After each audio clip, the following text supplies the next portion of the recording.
All right, so fixing Jada's room. We're going to fix these cabinets. They're faceted. Just put a face right here and this right here. So it looks like all right, but we were gonna get it to be correct so that when we use our glass shaders and everything else, it looks right. So I'll take this cabinet right here, Control D, I'll move this up. Now, if I simply just want to make a cabinet face, I can just do this. Control D, I'll move this out right here. I'll go to faces, delete all those faces, go to vertex or edge, and make what I believe is supposed to be my cabinet face. All right. So we're just gonna go like this. And then scale it down a little bit. And all we really have to do is, let me center this pivot because it's off. We do a Control E for extrude. Let's pull this out like this. And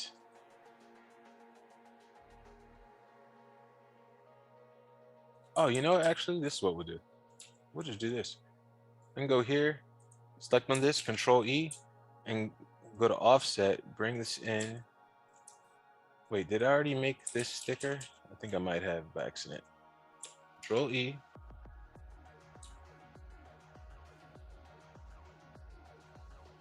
Oh no, I'm tripping. I know what I'm doing. Let's pull this out. Or, all right, let me do this again.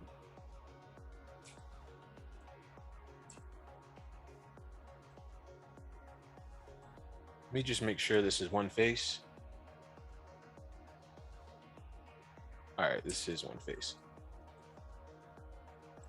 I can go to my edge selection. I mean, my knife tool and do something like this. And then I can press Q to quit. Select this and do shift right click and then go to extract faces. So now I'm pulling this face out. Now I'm taking these right here, doing Control E, pulling this out.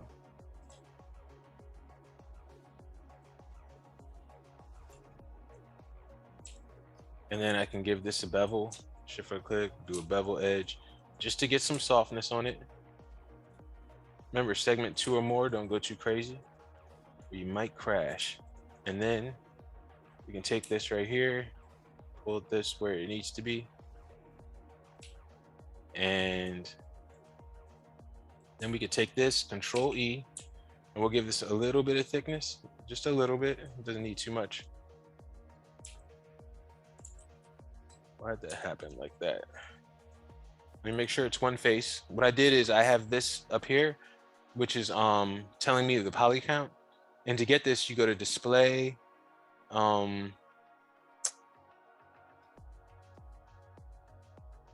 heads up display, and you go to poly count. So I just clicked on the top to get that. And this is how you can get that right there. So I can just go here, do Control E, and then I'll push this forward or back, make it thin.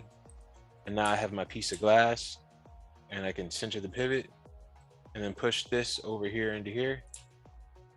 And then, you know, I'd probably scale it just a little bit just to let it get the sides. And that's that. Now, if I have this cabinet right here, let's say, and I want to put something in the cabinet, like have like a shelf or something, or have some stuff inside, what I'd have to do is go over here, get my knife tool.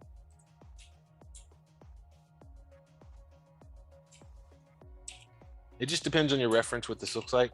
Do Control E. Now I have this, and then I can do this type of thing, Control D, move this up, select this face, go to select, go to inverse, delete all that, take this now, Control E, move this. Oh, however, I think I should have a shelf, and then put this here. Let's do another one. Let's do 2 shelves, right? Now, when I take this, I can put this back here, and if I press 4 or whatever, we should be able to see it if we go into Arnold and put a glass shader on here. We should be able to see inside. So then I could put like bowls or whatever I want up there. Other than that, because these are hard edges, I would go to edge, select them all, shift right click, bevel edge.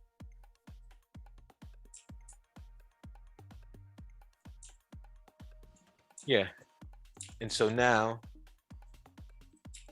that has a nice like round roll off on the edges. So if I look at this, see how hard this is? This is no good. I mean, you know, like you modeled it right. I'm just saying, for video game, it's fine, right? But for this, if we're just doing one still image rendering, you can see what it looks like. So that looks kind of nice on the bottom, and then we have this, which is hard edged. And so if I wanted to fill the rest of this out, like I said, depends on your design, I guess. Put this here. And like, let's say there is a divider that goes from the top to bottom. There's 2 ways we can do this. So let me go here. We can go ahead and get our knife tool like this and click one time and then click another time. Press Q to quit. And then we could go to a knife tool again, go right here, press Q to quit. And then I can take this face right here, hold down shift, go right here, and then do a shift right click and bridge, Q to quit. You know, that would probably look better before we do the bevel, because then this would be beveled too. But in my defense, right, Control D, if this is here and we have this right here,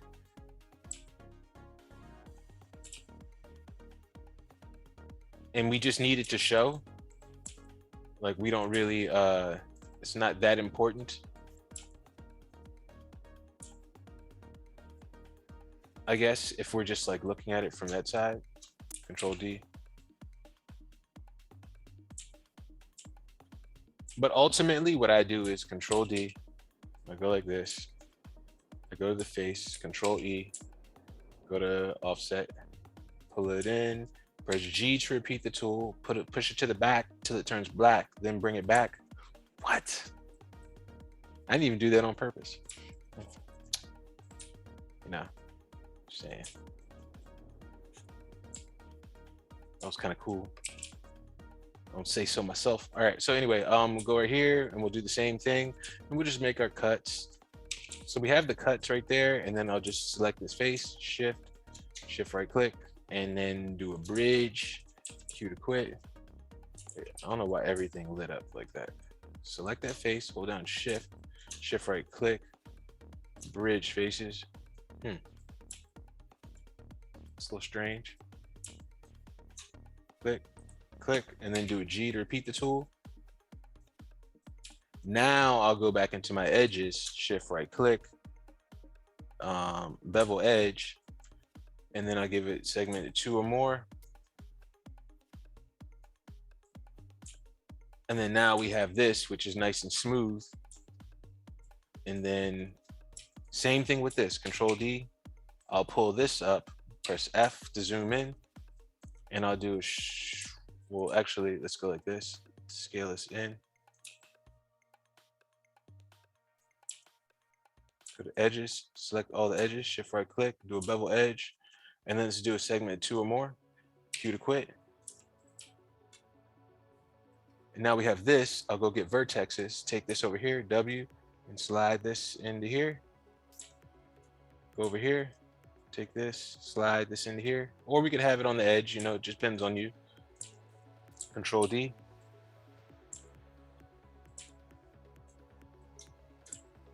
Now when we like take this, Control D, move this up. Like I said, it all depends on your reference, but we can have something like this, Control D, pull this over here. And then if it's like that, you already know what I'm gonna do. I'll just go here and get some vertexes, select that, move that over here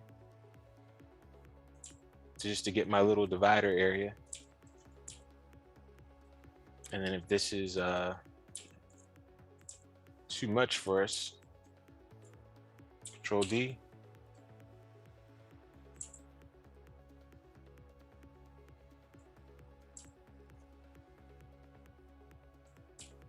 Accidentally duplicated that one. Oh yeah, you already have the width, right? So actually, that would just be, I'm not gonna spend too much time on it, but all that would be is you kind of going back and yeah, basically just taking this and finding what it looks like it should be in thirds, or Control D. When I did this, I could just I could go right here, shift right click and go to insert edge loop tool. Click right here, we have two, let's do two, right? And if I click on this, now it's already spaced out, right? Evenly. So now if we were to do the same thing, Control E, offset, and G, now it's already spaced out for us. And if we need to make those columns, I just double click on this edge, do a bevel edge, and then go to fraction, and I'll pull this like this, Q to quit, then I'll get the knife,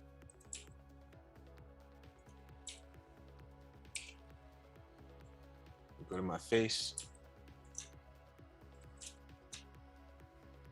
and go to bridge faces, and then do G. So this is like the precise way to do it. The first way was just me kind of moving fast. Yeah, we'll do segmented 3. And then when you get your window, center this pivot. Now when we line this up, we know what we're doing. And I can say, oh, okay, I'll pull this over here. Got my window right here, go to edge.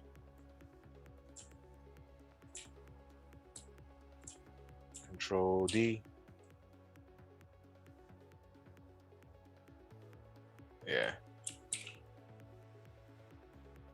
And now we have our smooth cabinet. And we can put stuff in here and it's gonna look great.